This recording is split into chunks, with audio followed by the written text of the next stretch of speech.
عمرك وقفت قدام نفسك وسألت هو أنا مهتم بالحاجة دي بزيادة ولا الموضوع هو اللي بقى هوس؟ ايه هو الخط الفاصل بين الاهتمام الطبيعي والهوس اللي بيأثر على حياتنا؟ تعالوا نحكي سوا عن الهوس السلوكي وازاي بيبدأ صغير جدا لحد ما يسيطر علينا. معاكم نورهان حسن من بودكاست لما. يلا بينا.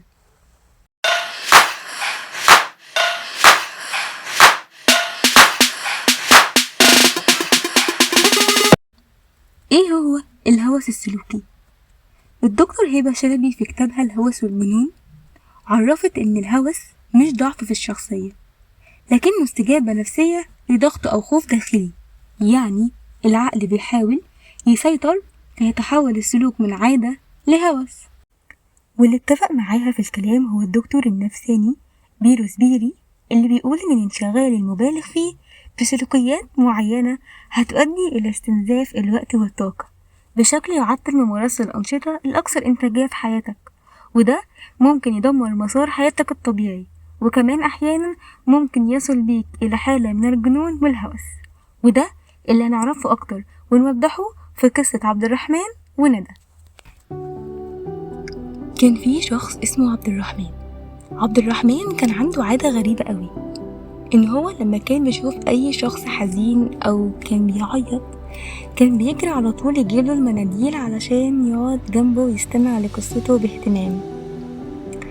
مكانش بيفرق بقى معاه إذا كان الشخص ده غريب عنه ولا صديقه، بس زي ما احنا عارفين إن دايما العادة الجميلة دي في ناس هيستغلوها بطريقة مش كويسة، وده اللي حصل فعلا مع عبد الرحمن. في ناس بدأت تستغل الموضوع بتاعه ده بطريقة غير أخلاقية خالص، حتى إن هو بدأ إن هو يتأثر بالموضوع وصحته النفسية مبقتش أحسن حاجة.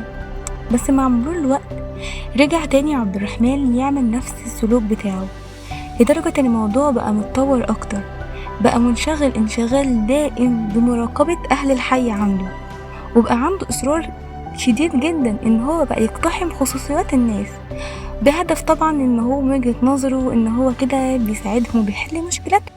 طبعا العادة دي خلته إن هو محبوب عند ناس ومكروه عند ناس تانية، لأن مش كل الناس هتقبل الفضول بتاعه وإن هو يدخل حياتهم ويدخل خصوصياتهم ويقتحمها. في مننا كتير زي عبد الرحمن بيحس بشعور الرفض، فدايما هيحاول إن هو يحب يساعد الناس اللي حواليه، ويحب إنه يدخل في حاجات كتير، يعني بهدف إن أنا كده الناس هتحبني والناس هتقرب مني. فده سلوك غير طبيعي.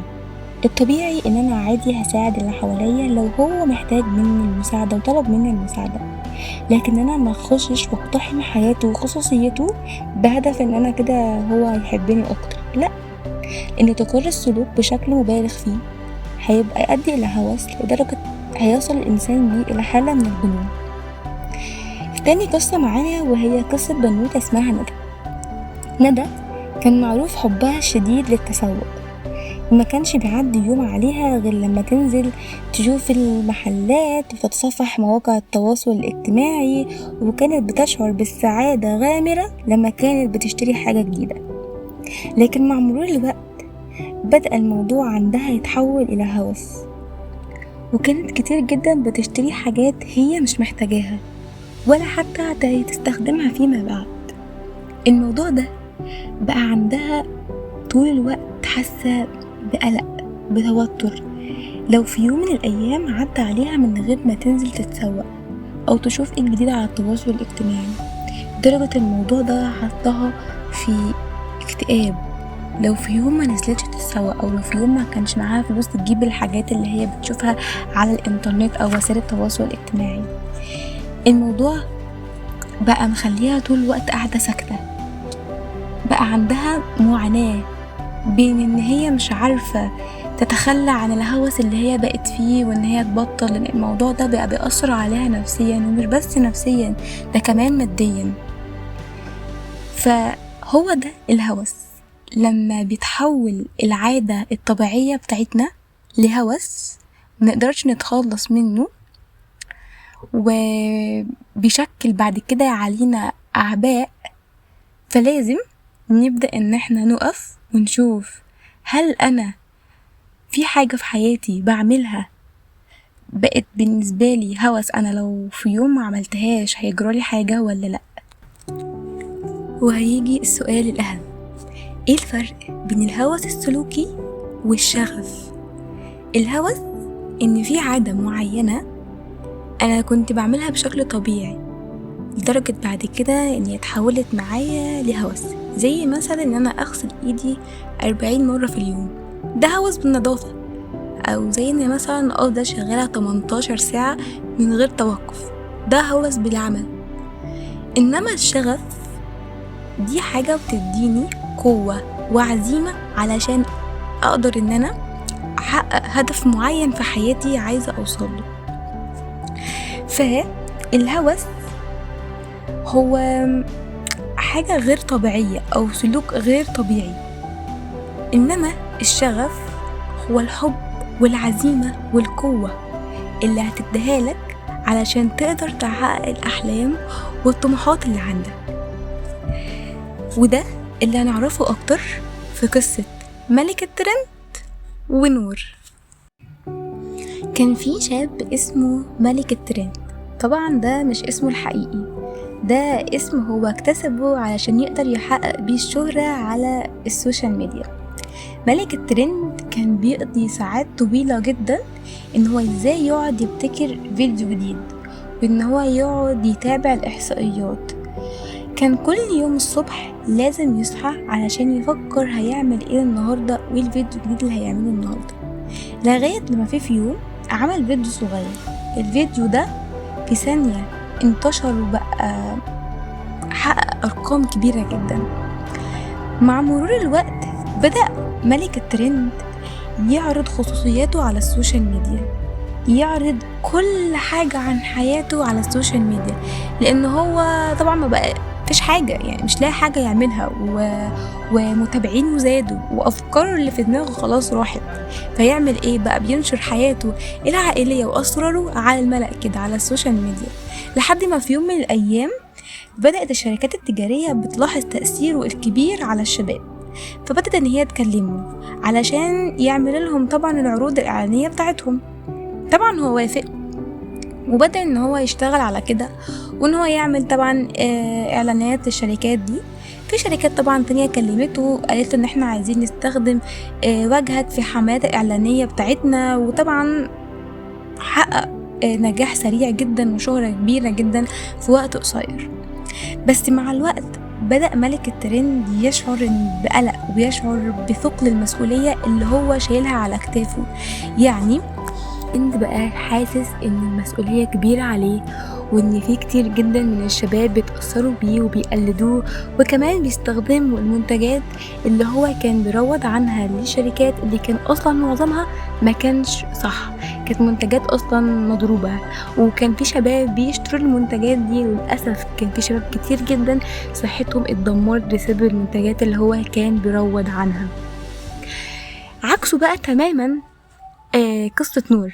قصة نور كانت مليئة بالشغف والطموح والحب والقوة والعزيمة، عكس ملك الترند اللي كانت كل قصته مليانة بالشهرة والهوس بالسوشيال ميديا، الهوس بالترندات، الهوس بعدد اللايكات.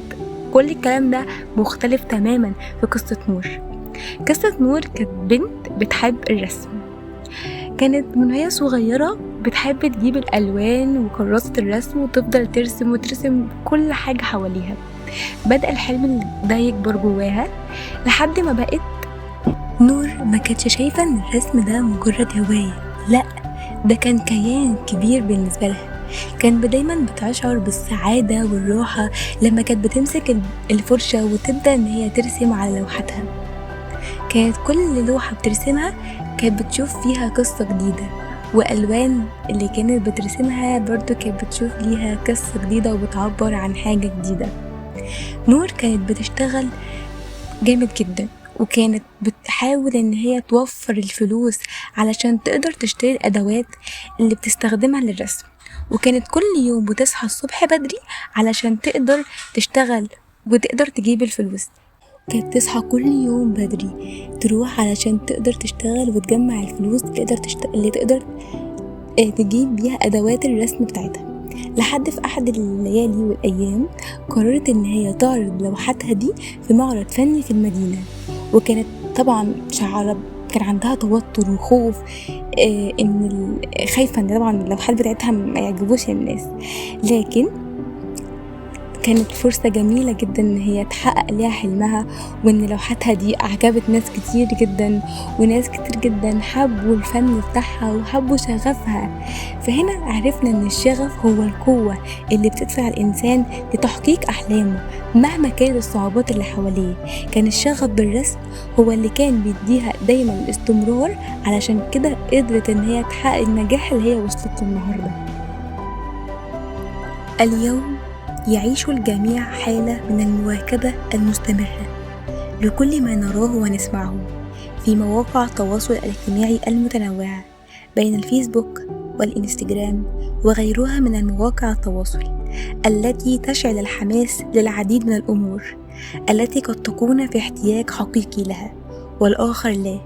كما أن هذه المواقع أصبحت تعمل على الترويج ليس فقط للأفكار، لكن العادات والسلوكيات والمشاعر الزائفة، حتى الأحلام أصبح الترويج لها ممكنا. فلم يعد الأمر يقتصر على الترويج للمنتجات والأماكن، بل أيضا الترويج الفكرية والغائرزية والنفسية والحسية. فهذه المواقع أصبحت سوقا عالميا شديد الاتساع، ولديها قوة إغراء يصعب مقاومتها. لذلك لأنهم لا يخاطبون العقل اللاواعي واحتياجاتك، فهم يمارسون التلاعب النفسي ويتباهون به في دوراتهم التسويقية. وبالتأكيد يزداد الأمر سوءا إذا كنت شخصا مطلعا أو شخصا يميل لمواكبة الحداثة بكل أشكالها. حتى السلوك أصبح مادة ترويج، فترى الجميع يصور فيديوهات لايف لأماكن يأكلون فيها أو لطبق طعام، أو يصورون لقطة لطلب الزواج، أو إخبار الزوج بخبر حمل زوجته، أو تصوير لقطة نوع الجنين، والجميع يشاهد ويقلد، بل والجميع أصبح مهووسا بالمشاهدة ومتابعة تلك اللقطات الخاصة في حياة بعضهم البعض. كما ترى اليوم الفتيات متطلعات لشباب يتقدم لها على طريق البلوجر التي صارت ترند لعدد من الأيام، فيرتفع سقف التوقع ويقل مستوى الرضا. فليس الجميع قادرا على المواكبة للوصول إلى هذه المرحلة من الإبهار. الهوس السلوكي قد يبدو بريئا في البداية، لكنه سرعان ما يصبح عبئا نفسيا واجتماعيا، حيث يؤثر بشكل سلبي على القرارات والعلاقات والحياة اليومية. كان في بنت اسمها ليلى كانت بتعشق عالم النجوم والمشاهير، وكانت دايما بتتابع كل أخبارهم وصورهم على وسائل التواصل الاجتماعي إذا كان تويتر أو انستجرام، وكانت نفسها تبقى زيهم، تعيش نفس العيشة اللي هم عايشينها، تبقى حياتها كلها مليانة رفاهية وجمال وشهرة. كانت بتقضي ساعات طويلة جدا على الحسابات الخاصة بالنجوم، وكانت بتحاول إن هي تقلدهم في أسلوب حياتهم، في طريقة شكلهم، في لبسهم، حتى كلامهم. ليلى كانت بتخلص كل فلوسها على الملابس اللي كانت بتجيبها، وعلى مستحضرات التجميل الغالية اللي كانت كمان بتجيبها، على أمل إن هي تكون مشهورة زيهم في يوم من الأيام. بس الهوس ده اتحول إلى شعور بالضغط النفسي والتوتر المستمر، بل لأنها كانت بتقارن نفسها دايما بالنجوم. ما كانش عندها مستوى من الرضا أبدا، لدرجة إن هي دخلت في الإحباط والاكتئاب. وكانت لما بتبص في مرايتها كانت دايما بتشوف نفسها إن هي مش مثالية، وإن هي مش جميلة زي النجوم اللي بتشوفهم. وللأسف ده مفهوم خاطئ. مفيش حد مثالي، مفيش حد كامل، للأسف ده مفهوم خاطئ احنا وصلنا لنفسنا بسبب الحاجات اللي احنا بنتابعها على وسائل التواصل الاجتماعي. بدأت الإحباط والاكتئاب والشعور ده يخليها ان هي تقطع علاقتها الاجتماعية بصحابها وعيلتها. دايما كانت لما بتخرج بتشعر بالخجل، لان هي شايفة ان هي مظهرها مش احسن حاجة، وشايفة ان هي مش مقبولة ولا محبوبة زي النجوم اللي هي كانت بتتفرج عليهم.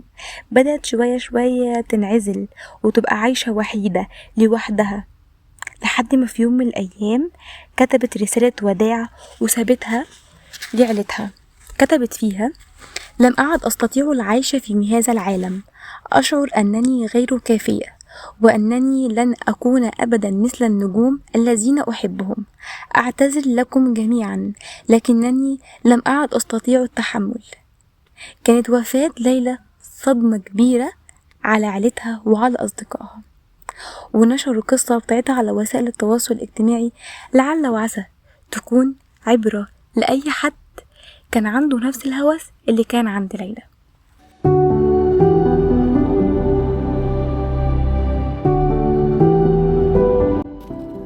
وأخيرا عايزة أقولك، لو حسيت إن في عادة عندك بدأت تاخد أكتر من حجمها، اسأل نفسك: هل السلوك ده بيفيدني ولا بيضرني؟ هل أقدر أوقفه بسهولة ولا حاسس إنه مسيطر عليا؟ ولو لقيت الإجابة بتميل للضرر، يبقى أنت محتاج توقف وتكلم حد تثق فيه، أو حتى تروح لمتخصص، لأن التغيير بيبدأ بخطوة ووعي بسيط. افتكر إن الاهتمام صحي، لكن لما بيزيد عن حده ممكن يتحول لهوس يسرق منك حياتك.